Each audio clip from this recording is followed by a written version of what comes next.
સરાફા બજારમાં સતત 2 દિવસથી સોનાના ભાવમાં વધારો જોવા મળી રહ્યો છે। રાજકોટ કરતાં અમદાવાદમાં સોનાના ભાવ વધારે જોવા મળી રહ્યા છે, ત્યારે આવો એક નજર આજના સોના ચાંદીના ભાવ પર ફેરવી લઈએ। સોના અને ચાંદીના ભાવમાં ઘટાડો આવ્યા બાદ હવે છેલ્લા 2 દિવસથી સોનાના ભાવમાં વધારો જોવા મળી રહ્યો છે।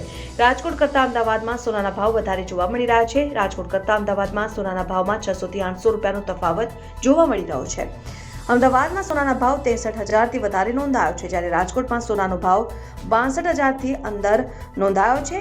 ત્યારે આવો જાણીએ કે રાજકોટ અને અમદાવાદમાં સોના અને ચાંદીના ભાવ ક્યાં પહોંચ્યા।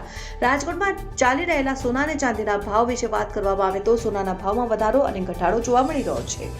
આજે સોનાના ભાવમાં 150 રૂપિયાનો વધારો થયો છે અને આજે સોનાનો ભાવ 62,510 રૂપિયાએ પહોંચ્યો છે। એક સમયે સોનાનો ભાવ 65,000ને પાર પહોંચી ગયો છે, પણ છેલ્લા 15 દિવસથી સોનાનો ભાવ 65,000ની આસપાસ ચાલી રહ્યો છે।